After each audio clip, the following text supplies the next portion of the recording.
अखन हमरा संग 2012 बैच के आईएएस अधिकारी मधुबनी जिला के निवर्तमान डीएम अरविंद कुमार सर छथि। सर के ट्रांसफर भेलन है बेगूसराय से जखन मधुबनी अपने का पोस्टिंग भेले तो ओइ समय मधुबनी के लऽ के केहन ख्याल एले आ जखन अपने के मधुबनी एलिए अपने पूरे कार्यकाल देलिए आई ट्रांसफर भ रहल छै त अखन के मधुबनी में की ख्याल देख रहल छी? हाँ, जब स्थानांतरण हुआ था तो जो बाहर के इस बार यहाँ के बारे में, मधुबनी जिला के बारे में जो बहुत चर्चा रहती है कि बहुत ही डिफिकल्ट है काम करना, क्योंकि यहाँ पे लिटिगेशन ज्यादा होती है, लीगल मैटर्स, लीगल इश्यूज, कोई काम कराने जाइए तो उसमें ऑब्स्ट्रक्शन बहुत ज्यादा होता है लीगली। तो ये था कि दिमाग में पहले ही सूचनाएं थी कि थोड़ा काम करना यहाँ पे कठिन रहता है, किसी भी चीज को कराने में मेहनत ज्यादा करनी पड़ती है। तो यही विचार था। तो जब यहाँ पे ज्वाइन किए तो ये देखा भी मैंने कि हाँ, यहाँ पे लीगल इश्यूज ज्यादा होते हैं, हमारे कोर्ट में भी केसेस ज्यादा होते हैं, और कोई भी नया इनिशिएटिव लेने जाइए तो उसमें ऑब्जेक्शंस भी काफी आती हैं।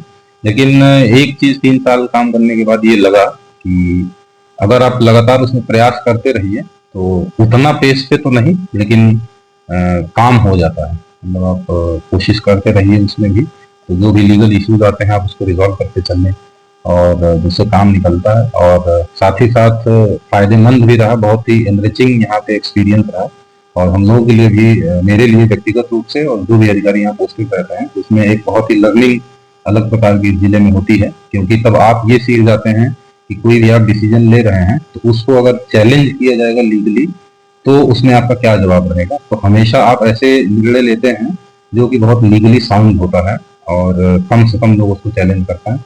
और एक अधिकारी के लिए बहुत जरूरी होता है कोई डिसीजन लेने के समय, जब भी कोई निर्णय लेते हैं तो ये भी दिमाग में रहता है कि लीगली बिल्कुल साउंड होना चाहिए, साथ ही साथ जुडिशियस होना चाहिए, और कहीं पे भी अगर डिस्क्रिशन है, जहाँ पे भी कि हम लोग डिस्क्रिशन अपना दिखा सकते हैं, तो डिसीजन गरीबों के पक्ष में लें, जो कमजोर पक्ष है उसकी तरफ झुकता हुआ लें, लेकिन जो लीगली सही हो।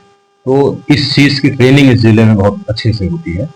तो ये मैं इसके लिए बहुत शुक्रगुजार भी हूँ। मधुबनी जिला का टेन्योर रहा है 3 साल का, तो काफी कुछ सीखने को मिला। कई ऐसे मैटर भी है जो पूर्व के जिलों में काम करने के बाद भी वो मैटर वहाँ वही सामने आए थे, यहाँ ऐसे मैटर आए, तो उस मामले में काफी ज्ञान की वृद्धि हुई, और बहुत ही अच्छा अनुभव रहा, बहुत ही लर्निंग अच्छी रही यहाँ पे। सर, कोनो मैटर में चुनौती जैसा महसूस भेल, जेना ई मैटर एला में बहुत ज्यादा चैलेंजिंग छे, केना एकरा स्वीकार करू वगैरह? नहीं बेटा, ये देखिए, यही कह रहे हैं कि ये यहाँ पे डे टू डे फंक्शनिंग में भी, जैसे आप कोई भी चीज ले लीजिए, बहुत छोटी छोटी चीज, चाहे पंचायत सरकार भवन के लिए या किसी अन्य सरकारी भवन के लिए जमीन चिन्हित करना, तो कई जगहों पर रहता बहुत आसानी से हो जाता है। यहाँ पे उसमें आपको बहुत टाइम लगता है कि आप कोई भी जमीन चिन्हित करिएगा, 2-4 उसमें आपत्तियां जरूर आएंगी, उसकी जांच करनी होगी, तो बहुत क्लियर होता है इसमें। कोई भी आप काम कराने जाइएगा, कुछ एक दो आप समर्थन करने वाले लोग भी रहेंगे, लेकिन कुछ न कुछ आपत्तियां जरूर आती हैं उसमें। तो कोई चीज ऐसा नहीं होता है कि आप इजिली एक बार नीचे डायरेक्शन दे दीजिए और वो आइडेंटिफाई होके काम होने लगे, ऐसा नहीं होता है यहाँ पे। तो हर डिसीजन में, किसी भी प्रकार का स्कीम के क्रियान्वयन में, ये सब यहाँ पे रहते हैं, जो कि बहुत अच्छा है। पहले लगता था बहुत नेगेटिव चीज है, लेकिन मुझे लगता है कि ये फायदेमंद चीज भी है। लोग जागरूक हैं अपने अधिकारों के लिए, और लोग लीगली अवेयर हैं, तो इसका ये फायदा होता है कि जो चीजें, निर्णय जब होता है तो उसके पहले ही चैलेंज होता रहता है, तो जो निर्णय होता है वो ठीक होता है। ऐसा नहीं होता कि किसी के साथ अन्याय हो जाए। अगर कोई, किसी भी जिले का निवासी अगर कोई उतना जागरूक अगर नहीं रहे, और प्रशासन के द्वारा, सरकार के द्वारा कोई निर्णय अगर उसमें जागरूकता की कमी के कारण वो सही समय पे अपना रिप्रेजेंटेशन ना कर पाए, तो कई बार उसके साथ अन्याय भी हो जाता है। तो ये एक तरीके से देखिए अच्छी बात भी है कि चीजें, निर्णय होते हैं वो इस बात को ध्यान में रख के होते हैं, किसी के साथ अन्याय न हो, उसका फायदा भी होता है। तो ये जो चैलेंज है, इसको नेगेटिवली नहीं लेके हम लोग पॉजिटिवली इसीलिए लेते रहे। शुरू में ज्वाइन किए तो 2-4 महीने लग रहा था कि थोड़ा सा स्लो काम होता है, लेकिन उसका फायदा अपने आप में है, तो जो बता रहे हैं कि तब किसी के साथ अन्याय नहीं हो पाता है, तो वो बहुत अच्छी चीज है। सर, अब ट्रांसफर भ रहल है, तो कोनो एहन मैटर जे मधुबनी में अहाँ चाहै छलियै जे नहीं ई हमरा सामने में भ जेतै, या कोनो एहन न्याय दियाबऽ चाहै छलियै जे अधूरा छूट गेल या गेलाक बाद एहि पर भऽ गेल? न्याय वगैरह तो कोशिश किए हैं, कोर्ट केसेस वगैरह खत्म हो, बहुत सारी पेंडेंसीज भी खत्म कराने की कोशिश की। बहुत सारी विकास की योजनाएं तो हम लोग कुछ तो कंप्लीट भी करवाए, कुछ शुरू भी करवाए। कुछ एक चीज था जैसे हमको खेल से बहुत लगाव है, और यहाँ पे मधुबनी जिले की बनावट ऐसी है कि यहाँ पे पानी जमा हो जाता है किसी मैदान में बारिश के टाइम में, तो थोड़ा मैदान डैमेज हो जाता है। तो ये इच्छा थी हमारी कि एक अच्छा स्टेडियम अपने समय पे बना सकूं, और सरकार के माध्यम से एक अच्छा सरकारी स्टेडियम सही से बन जाए और मैं उसका उपयोग भी कर सकूं। तो ये मेरी एक इच्छा थी कि काम कंप्लीट हो जाए। लेकिन खुशी की बात है ये मधुबनी जिला के लिए कि जो मधुबनी स्टेडियम का निर्माण कार्य शुरू हो गया, सरकार के द्वारा उसको पिछले वर्ष स्वीकृति दी गई और टेंडर करके विभाग के द्वारा काम भी शुरू किया गया है। तो एक खुशी इस बात की है कि काम शुरू हो गया वो, लेकिन एक इस बात का अधूरापन है कि मेरे समय पे नहीं कंप्लीट हो पाया, और खुद वहां पे मैं कभी कोई खेल नहीं खेल पाया। सर, याद के तौर पर मधुबनी से कहब की लऽ जा रहल छी, की याद एते मधुबनी के चीज? मधुबनी में ये देखिए सांस्कृतिक रूप से बहुत ही रिच जिला है ये, और यहाँ पे हर छोटे छोटे ओकेजन पे जो लोगों का प्यार मिलता है, और यहाँ का कल्चर है बहुत मिठास भरा, तो लोगों का प्यार सम्मान, ये सभी जिलों का अपना अपना एक कल्चर होता है, सभी जिलों में मिलता है। लेकिन यहाँ पे देखते थे कि कोई भी छोटा फंक्शन हो, छोटी जगह हो, सब जगह हमारे अपने मिथिला का पाग दुपट्टा का सम्मान है हर जगह। आप कहीं गांव में इंस्पेक्शन में भी जाते थे तो वहां भी कोई ओकेजन नहीं होता, अगर निरीक्षण भी करने जा रहे हैं तो वहां के जनप्रतिनिधि पाग दुपट्टा से जरूर सम्मानित कर देता है। तो कुछ चीजें होती हैं जो बहुत ही भावुक करने वाली होती हैं।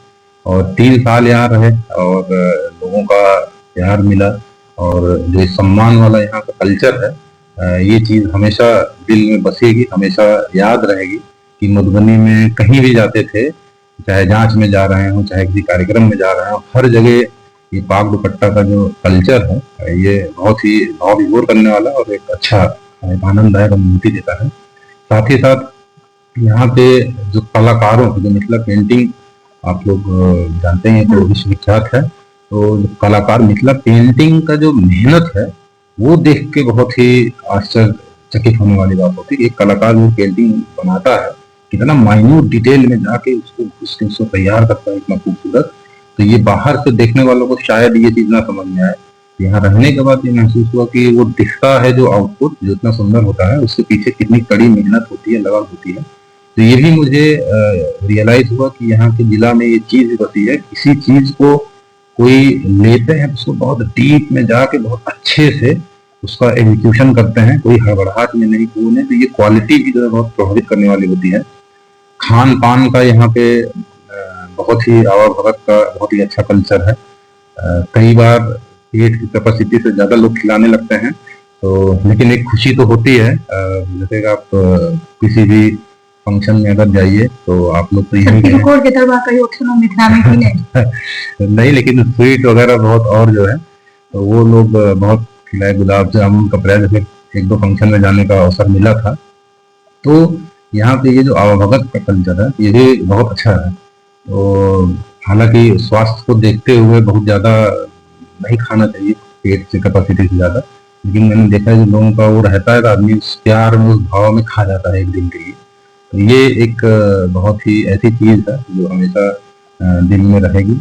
और यहाँ का मिथिला का मखाना बहुत ही बोलते हैं कि सुपर फूड है और बहुत ही रिच है, न्यूट्रिएंट है, और यहाँ पे मखाना इजीली मिल जाता है, और वो चीज़ एक निश्चित रूप से मिस करूँगा।